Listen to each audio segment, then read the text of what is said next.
This is WWE superstar Drew McIntyre, and you're listening to the WWE Podcast. The champ is the one that everybody wants, me. Becky Lynch is going to WrestleMania. Claymore!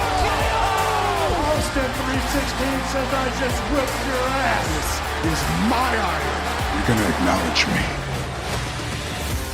Hey guys, and welcome to another main event review with your host Daniel. And today we're going to be obviously reviewing the events of Raw that happened last week, as well as the two matches that did appear on main event as well. I again hope you've had a lovely weekend and key for the Super Bowl for those who are Super Bowl fans. Probably by the time that this comes out, the results have probably been put in. So if you are an Eagles or a Chiefs fan, congratulations in advance. Personally, I hope Philly Eagles do win. Would be very good, as I think the Chiefs have had their time winning 3 in a row, and I feel like it'd be good to have someone new and refreshing win the Super Bowl.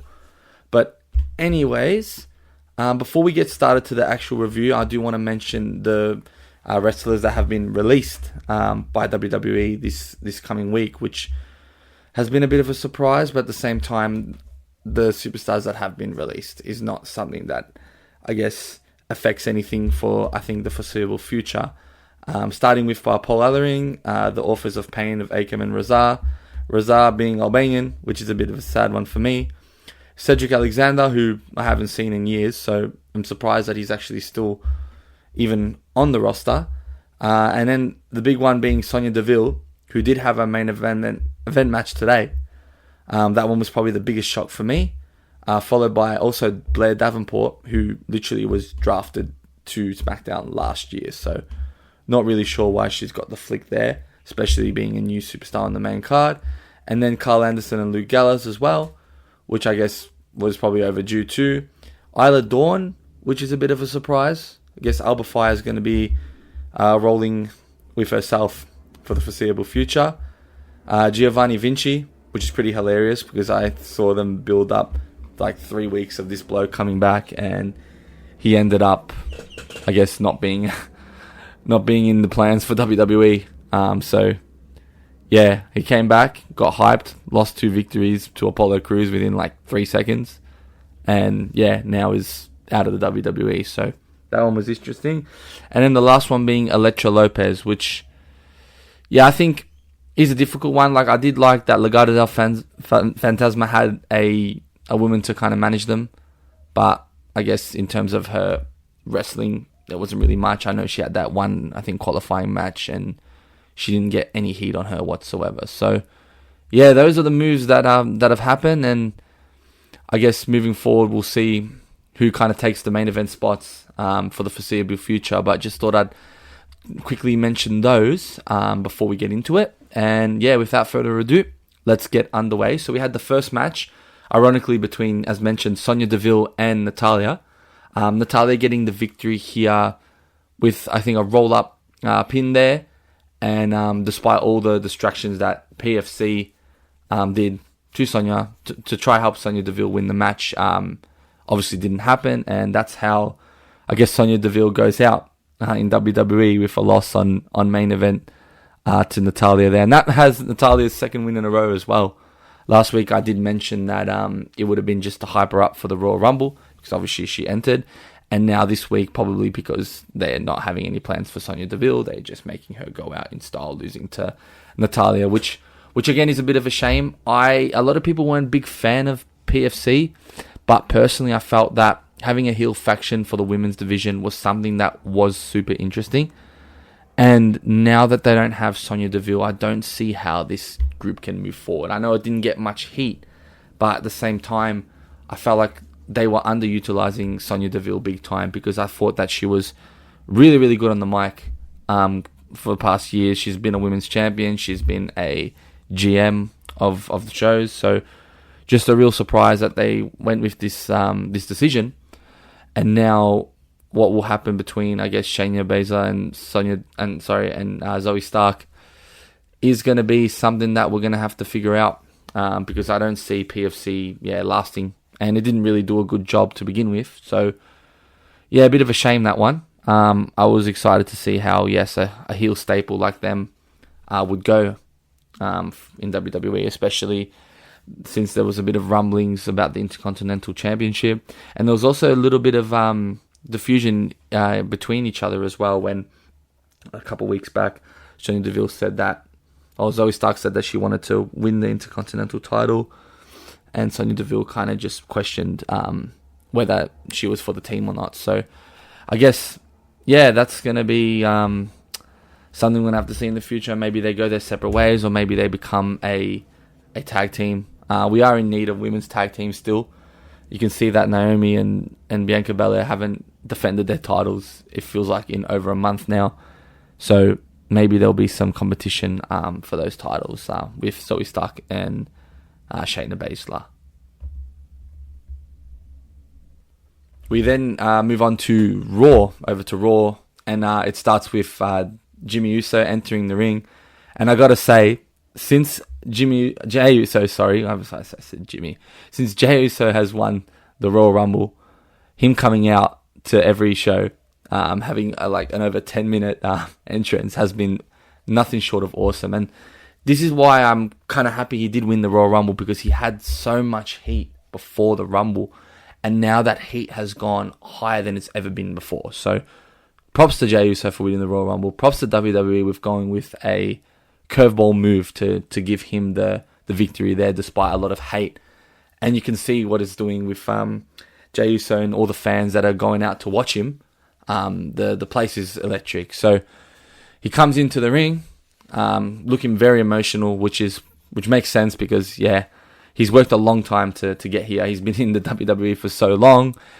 He's obviously been a tag team champion and a tag team wrestler for a long time with his twin brother. So having that chance for him to push over as a single star has been amazing. So he pulls out a promo mentioning that he worked really hard to get to this spot, and he was emotional with tears in his eyes, as mentioned. He said that it's he got it because of the fans, and his tears in the eyes are saying thanks to the fans. He also was very emotional when the crowd was obviously cheering louder for him. He said because of the fans, he's a 2025 Royal Rumble winner, and he's going to WrestleMania for the main event. And then we get Gunther that walks down to the stage, comes in and basically mentions that he's disappointed that Jey Uso won the Royal Rumble. This was a really, really good angle because he did mention that he was trying to build a legacy, and that superstars such as Roman Reigns, CM Punk, or John Cena would have added to Gunther's legacy. But now that Jay's won it, he's got essentially everything to lose and nothing to gain, while Jey Uso has everything to gain and I guess nothing to lose. The funniest line of the thing was that he told Jay that he'd put him down like a diseased dog, and essentially was basically threatening him if he was to choose Jey Uso, or if Jey Uso was to choose Gunther to fight for the title. And this one's going to be very interesting. We all know that Jey Uso is going to choose Gunther, and they're going to fight at WrestleMania. He does mention that he's going to go and see what Cody's got to say, so they're obviously going to hype up Jey Uso questioning whether he wants to fight Gunther or not. But he is going to fight Gunther, and basically I think the way this is going to go is Gunther's going to put Jey Uso through so much hell before WrestleMania. Not similar to kind of the Kofi Mania run, the only difference being that obviously Vince McMahon was the one that kind of made Kofi go through all the struggles and bits to get this championship shot. So I think it's going to happen in Gunther's control, in Gunther's ways. And I think we're all going to be set to believe that Jey Uso is going to suffer. He's not going to be able to make it to WrestleMania. He's not good enough. Gunther's a whole lot better than him. And then come WrestleMania, he might win the title. But this one's hard for me personally because I really love Gunther and I really love the run he's having with the championship belt. And I feel like it's too premature to let it go. But at the same time, I do really want Jey Uso to win the title too. And I know that WWE, especially come WrestleMania, love giving their most babyface superstars the championship. At WrestleMania, you saw it with Kofi, you saw it with Daniel Bryan, you also saw it with Cody Rhodes last year. So they're looking for a similar thing for Jey Uso. Do I reckon his time is now? I personally don't think so. I think that we can afford another year of a loss and us knocking Jey Uso down and then him finally getting there, probably the next WrestleMania. But again, we'll have to wait and see. Everyone's not too happy about the match itself, being that they've obviously versed each other multiple times. But what I'll say to that is that if we want wrestling to push forward, we need to move on with new superstars and people that are over as well. Yes, CM Punk, yes, John Cena, yes, Roman Reigns, yes, Seth Rollins, on paper, sound like the better matches. But at the same time, we do really need to push the new superstars as well. And we had the same complaints back at SummerSlam when Gunther and Priest versed at SummerSlam. But in the end, when it happened, no one really complained after. So I feel like people just like to complain and just like to put in their opinions. But at the same time, it's like we need to move on with new superstars and push the new generation too. So having these two have a WrestleMania match, and it was confirmed that I think they are going to be a main event. So apologies for what I mentioned last week. They will be main eventing WrestleMania, whether it's day 1 or day 2, I'm not sure. This will be a good match, and I think what will be important here is how the build up to this match will go. And if it goes anything like I predict and I suspect, then I suppose that it's going to be a fun ride and a very rewarding one if Jey Uso decides to win, or a one where we're just going to have to wait another year for Jey Uso to get his well-deserved championship. But we got to all buy into the story, and I'm certainly going to buy into this as well. So yeah, looking forward to that one, of course. We then get confirmed news that from Adam Silver, so we move on from that segment, and he announces that AJ Styles is moving to Monday Night Raw, which is pretty interesting. We'll see what happens with him there. It was really cool to see him in the Royal Rumble. I think he did a fantastic job.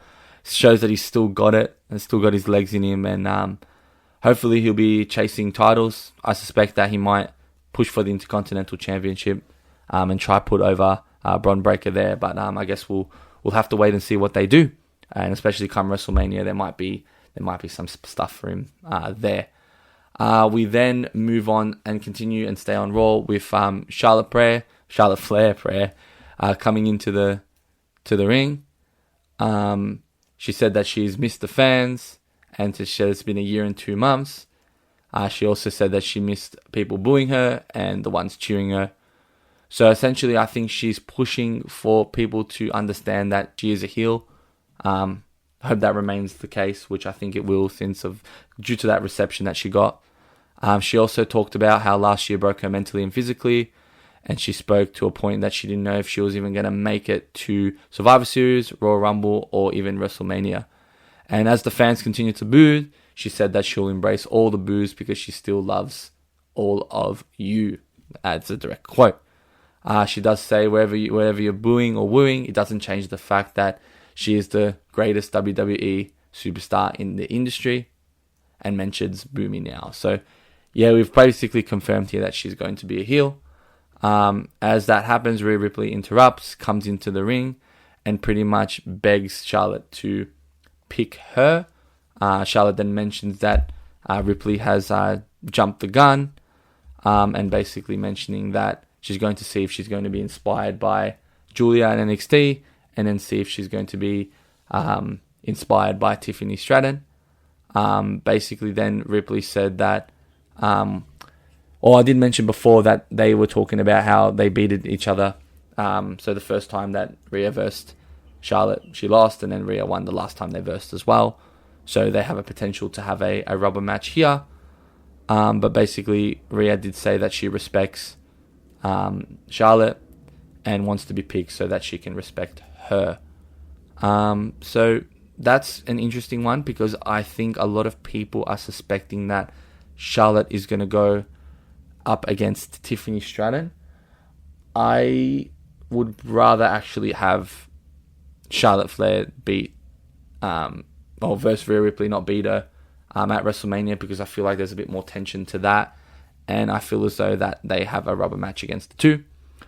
Tiffany Stratton, I would have preferred her versus Nia Jax at WrestleMania, but it seems as though that they're going to end that feud next week at SmackDown when she retains the title. So, yeah, this is probably the one where we don't know which direction Charlotte can go in. Both directions can be something that will be, I guess, interesting.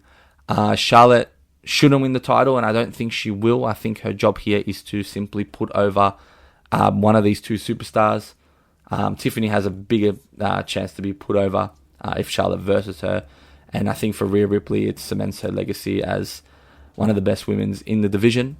And would love to see that because my fellow Australian is doing so well. And putting her name on the map in such a big way is awesome to see. Again, I always say this, that she's probably the best Australian wrestler we've ever had. And she's still young and she's still got plenty of time to continue. So whoever Charlotte chooses will be interesting. Again, as mentioned, but I would love her to choose Rhea Ripley personally, and I think that match would go for a good booking. But again, we'll have to wait and see how that goes. We then go back to main event, and we get the second match of the night. It is the Creed brothers with Ivy Nile and no Chad Gable, which you mentioned he was taking some leave to find study the undergrounds of luchador wrestling. Against Alpha Academy of Akira Tozawa and Otis. A pretty decent match here. We saw the Creed brothers getting the victory there with Brutus displaying strong athleticism with that moonsault, caused by the distraction of Ivy Nile hitting Maxine Dupree, causing Akira Tozawa to be distracted looking at that. But yeah, not really too much there. They've fought so many times, so I'm not really sure what's going to happen with the Creed brothers, especially with Chad Gable out. They may push for the World Tag Team Champions. I know that the War Raiders are looking for a partner, so opponent. So it'll be interesting there to see whether they'll be able to push for that. And then when it comes to, I guess, Akira Tozawa and Otis, I always mention they get the main event spots all the time due to their kind of entertainment, hyping up the crowd before Raw. So they continue to do that successfully. But it is a shame that we're not getting that massive Otis push that I think everyone is starving to see. I know that he's more of a kind of comedy act with Akira Tozawa and even as a single superstar, but he really is over by the fans. A lot of the fans really love Otis, and we never got that feud between him and Chad Gable when that was running real hot. I feel like that's been significantly delayed.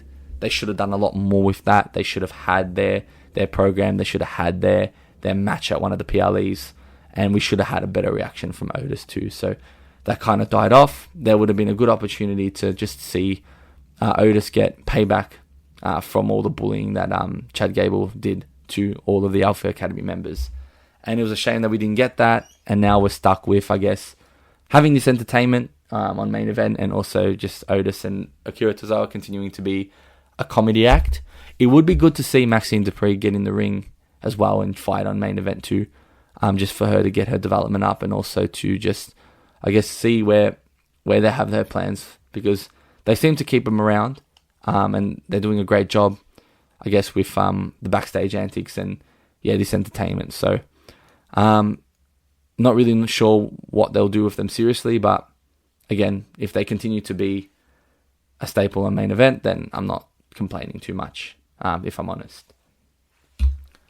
And then we get the final match of the day back on Raw. We get CM Punk versus Sami Zayn. CM Punk wrestling like the heel here. A lot of trash talking, a lot of mentioning that Sami Zayn is not good enough. He ends up getting the victory here. And then as Punk tries to help Sami Zayn up, we get a blindsided attack by Kevin Owens, who then puts Sami Zayn through a package pile driver, which was not quite the surprise, but I guess not expected after we saw what Kevin Owens did the night before. Was very surprised to see him out there and deliver that move to Sami Zayn. We did get clearance on SmackDown as to why he did it, and when I did see him attack it, it did make a lot of sense to me originally. I thought as though, like, when Cody Rhodes was climbing up the ladder, Sami Zayn did nothing, and I expected him to do something, but Now we know why he didn't do anything, because it sets up the feud between the two. We get another Kevin Owens and Sami Zayn feud, which is great, because these two will put up a massive fight, and I think a match that will be just as brutal as the Cody Rhodes and Kevin Owens fight, hopefully, because right now Kevin Owens has been nothing short of a beast. But yeah, we'll have to see what happens to those two and how that feud will be hyped up. We know that obviously Kevin Owens is not happy with the fact that Sami Zayn didn't help him, and also the fact that he supported Roman Reigns at the Royal Rumble. So again, Kevin Owens remains to be a bit twisted, a bit delusional, but to be honest, bringing up some real valid points. So I don't really see that he's fully in the wrong here either, but the way he's running with this heel persona has been nothing short of incredible. And I guess we see Karrion Kross still trying to influence Sami Zayn, so maybe we might see rumblings of a heel turn for Sami Zayn, but for now, I think in this feud with Kevin Owens, he's going to be obviously the babyface here, and I think we're going to see a interesting feud and something to build up to for WrestleMania. And that pretty much wraps up, the main event review again. We'll have another one, obviously live next week with what will happen on Raw this coming Monday for you guys, Tuesday for me. And with Elimination Chamber around the corner, WrestleMania coming in less than 2 months. There is a little bit over 2 months actually. There sure is to be a lot of content and a lot of things moving forward. And I, for one, am very excited, as always, to bring out these episodes to review Main Event and also to review Raw and SmackDown, whatever WWE decides to air on these Main Event shows, and then bring out this content for you guys. And again, really appreciate you tuning in and listening, and I guess taking the time out of your day to, take this content in and continuing to, support us on these podcasts. And hopefully you guys are also tuning into the other shows that we have that are done by our hosts and others as well that obviously, trying to put their opinions forward and everything. So guess we'll leave it for that. Hope you enjoy the rest of your week, and take care. Thanks for listening to the WWE Podcast. Don't forget to subscribe on your favorite podcast app so you don't miss a show, or head to WWEpodcast.com. And for all of these shows ad-free, head over to patreon.com/WWE Podcast. Until then, we'll see you next time.